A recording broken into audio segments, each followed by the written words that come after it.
Oi, turma, tudo bem? Eu sou a professora Maiara Brasil, né? E hoje eu vou continuar o nosso assunto da segunda unidade. Eu estou preparando um vídeo muito legal sobre correção de atividades, onde nós vamos corrigir aí a primeira unidade. E hoje nós vamos terminar aí esse bloco de povos da América. Claro que ainda está faltando um pouquinho, os tupis, macro-G, mas hoje vamos ver, né, esses conteúdos um pouquinho mais para frente, um pouquinho mais aí em outros momentos da nossa aula. Nós vamos falar hoje sobre os Incas, e vocês devem ter percebido que ali no livro de vocês mencionam os maias e tal, mas não tem um capítulo para os maias, né? Por que então eu passei aquela atividade, gente? Por que eu fiz aquela aula especial, né?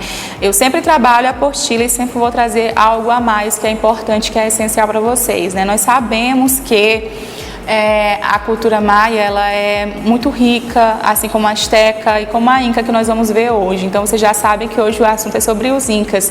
E quando a gente fala sobre povos da América, é muito importante que você conheça todos eles, pelo menos os principais, porque vocês vão entender melhor a nossa identidade, a nossa cultura, vão conseguir respeitar os nossos patrimônios. Olha que legal, né, gente? Às vezes a gente fala assim nas pirâmides do Egito, mas aqui na América nós temos pirâmides, nós temos uma história riquíssima, linda. Então, por isso que eu acrescentei. Eu fiquei muito feliz com as pinturas de vocês, com as artes de vocês. Teve muitos bem realistas, né? A Cris Naila fez uma obra maia maravilhosa, o Gustavo, a Ingrid, a Ana Clara, Maria Clara. Nossa, cada coisa fantástica, né? Claro que não dá para citar todos, né?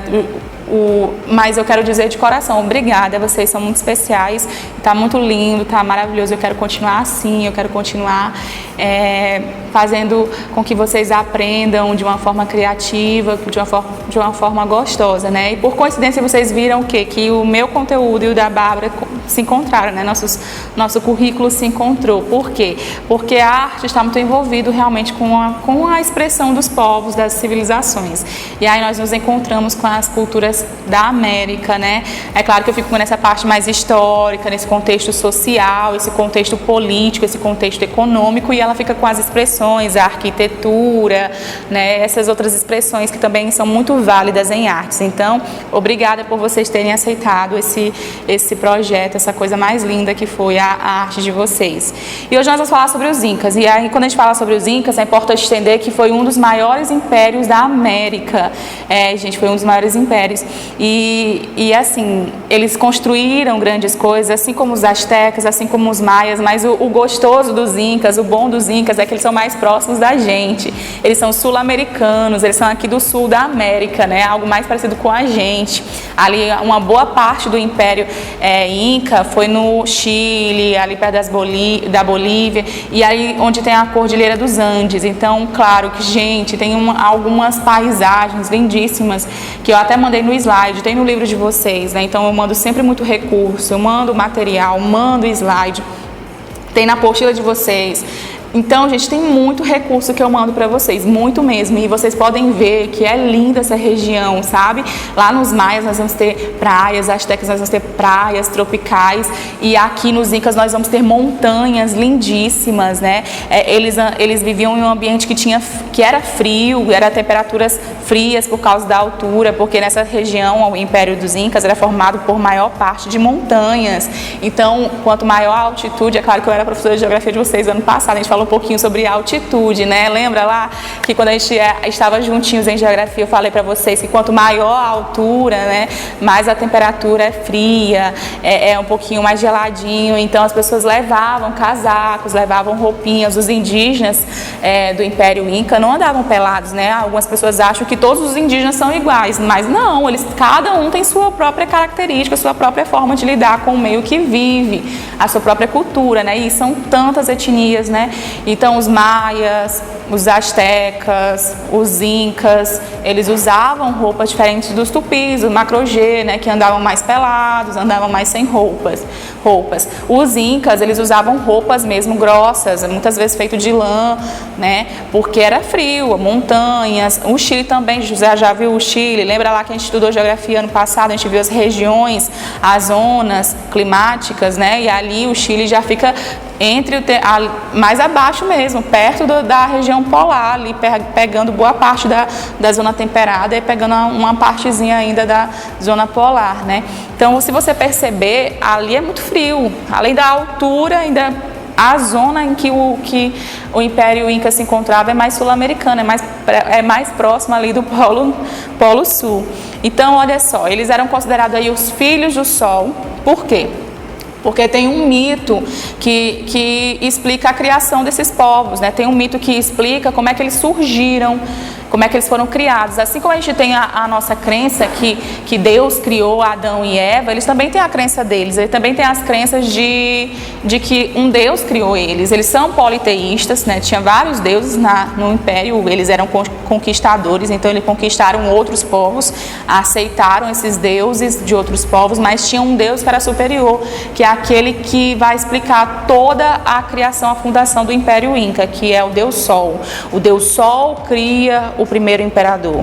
O primeiro imperador é filho do próprio Sol. E aí o Deus dá para ele uma esposa, que era a própria Lua. E aí nós vamos ter os Incas, eles vão ter esse mito de criação, né? Os primeiros homens são o que é da família do imperador, vai ser de origem divina, por isso que o rei deles era semidivino, e vocês vão ver que eles vão ter uma relação muito próxima com o Sol, com a Lua, né? Então vocês vão ver essas imagens, geralmente vocês vão em artesanato, em viagens que tem o encontro do Sol e da Lua. Isso é muito indígena, mas principalmente lembre-se dos Incas. Os Incas, os deuses deles, o deus dele era o Sol, e os primeiros imperadores aí vai ser uma comparação com o Sol e a Lua, né? O próprio filho do Sol e a própria filha da Lua ali, que é o Manco Copán, alguns chamam de Manco Capac, né? Outros, a esposa dele era Mama Ocila, algumas pessoas chamam de Mama Quila, e aí então tem essa variação, né? O sotaque deles a linguagem deles é diferente da nossa, eles falam espanhol, né? Foram colonizados pelos espanhóis, e aí a origem da língua deles nativa foi miscigenada com o espanhol, então tem todo um processo de pronúncias, resgates, então tem essa variação por causa dessa miscigenação, por causa aí desse contato com os espanhóis também. E a mitologia deles é isso, como eu falei para vocês, né? Nós temos o primeiro imperador, que é semidivino, ou seja, semidivino é que é a metade humano, metade próprio Deus, né? Então ele era semidivino, era uma pessoa, mas que era filho do Deus, então tinha a autoridade divina, as pessoas respeitavam porque era o próprio Deus, né? E ali a sua esposa relacionada à imagem da lua. Sobre esse mito, é engraçado, por quê? Porque o povo Inca, ele vai ser chamado assim por causa do nome do imperador. Inca era o imperador, tá bom? Inca era o imperador, que significa o filho do Sol. O Sol é um deus para eles, o deus primeiro, o primeiro criador de tudo, que é o Inti, tá? Por isso que vocês vão ver, eu não sei se vocês já viram a bandeira da Argentina, tem um solzinho ali, né? Esse sol é muito semelhante como eles representavam o deus Sol, o deus Inti, tá bom? Então, em 1400, viviam de agricultura e do pastoreio da terra, terras altas de temperaturas frias. E aí eles viviam em terras altas, eram agricultores, nós vamos falar um pouquinho da agricultura mais na frente, e aí surgem grandes cidades dentro do Império Inca. É claro que o Império é muito grande, como eu falei para vocês, eles conquistaram muitos povos, então nós vamos ter muitas cidades. Dentro dessas cidades tem muitos povoadinhos, muitos grupos ali, por exemplo, Cusco e Machu Picchu.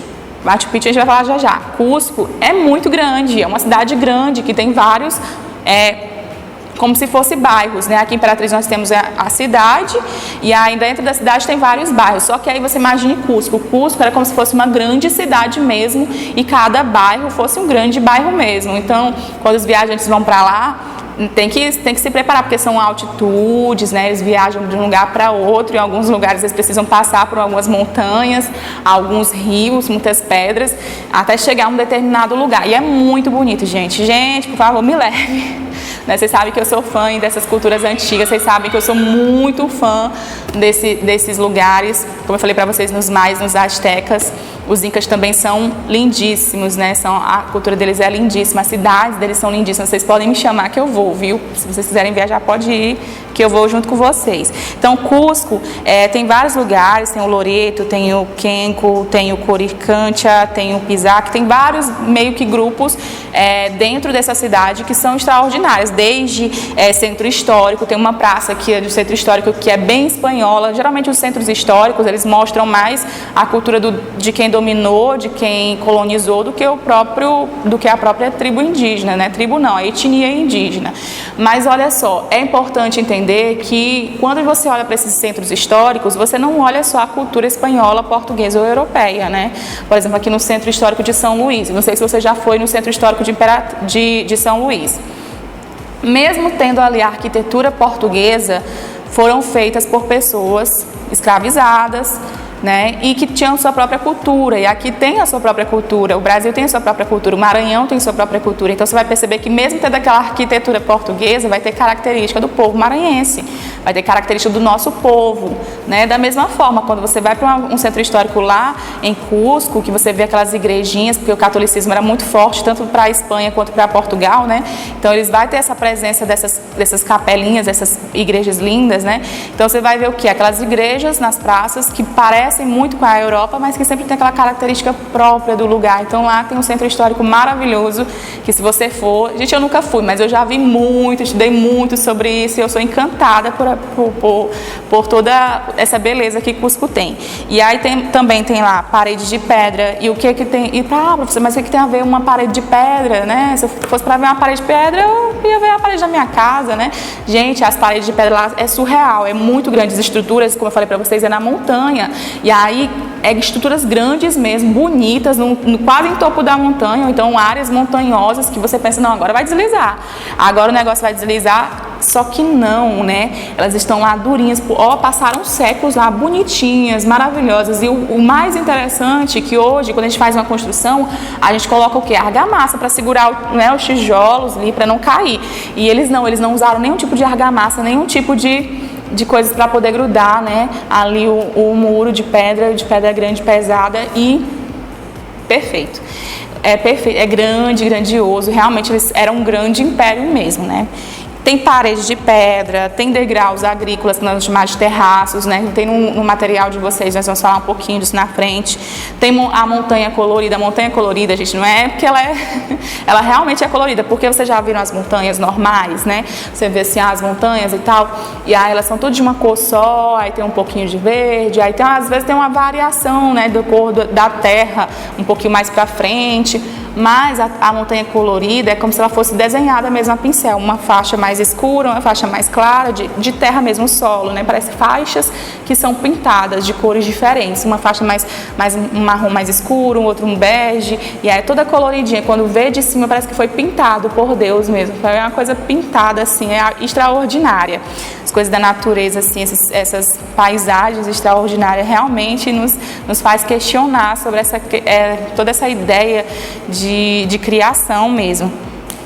E para eles também, nós vamos ter Machu Picchu, que é uma cidade também incrível. Mas Machu Picchu, a gente não sabe por que foi abandonada. Ela foi abandonada no seu momento de uso. Os espanhóis não chegaram a conhecer Machu Picchu.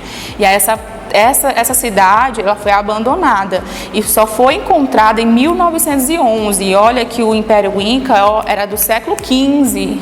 Os primeiros contatos com os espanhóis foram ali nos primeiros anos do século XVI, nos últimos anos do século XV. E aí você vê aqui que Machu Picchu não foi encontrada no século XX já, em 1911. Isso significa que passou por muitos anos ali abandonada. E é uma cidade incrível, porque fica no topo da montanha e tem aquelas arquiteturas lindas, né, que vocês podem ver aí no slide que eu mandei também. Parece que é um vale perdido, por isso que fizeram um filme sobre isso, né? O Caminho para o Eldorado. Não sei se vocês já assistiram esse filme infantil que eu indico para vocês. Vocês são criança, né? Então curta a infância de vocês, que é muito bom, né? Curta aí com filmes que sejam leves e ao mesmo tempo sejam educativos, educativo. Então, o caminho para Eldorado é uma dica para você passar no final de semana assistindo. E aí vocês vão ver o que essa ideia do caminho para o Eldorado, essa ideia de uma cidade perdida, surgiu por causa de Machu Picchu. Por isso que muitas pessoas fizeram poemas, músicas. Aqui em Imperatriz nós já tivemos uma casa, né, de um restaurante com o nome Machu Picchu. E aí fica na ponta de uma montanha. Por isso que também nos chama a atenção o quê? As estruturas dos Incas, as estruturas com longas ruas, né? As cidades que eles construíram, como Cusco e Machu Picchu, tem ruas largas mesmo, longas, que pegam vários lugares. E aí, por que essas ruas eram longas? Porque, como lá não tinha WhatsApp, não tinha Facebook, não tinha nenhuma rede social, não tinha Twitter, não tinha nada disso, eles tinham que levar a mensagem mesmo a pé, ou então eles iam a cavalo. E aí eles precisavam, como às vezes eles passavam o dia correndo e às vezes à noite também correndo, eles tinham que ter uma rua longa e iluminada. Por isso nós vamos ter os corredores, que eram os mensageiros oficiais do governo. Interessante, né? E a agricultura, a base mesmo eram os camponeses. Nós vamos até falar um pouquinho sobre os camponeses ali, um tópico só sobre os camponeses. E sobre os camponeses é interessante a gente pensar em quê, gente? Que a base dos Incas mesmo era ali o campo e a criação de animais. Então essa é a base aí dos Incas, né? Eles tinham um sistema de irrigação, que é os terraços, que nós vamos falar na próxima aula. Eu espero que vocês tenham gostado e até a semana que vem.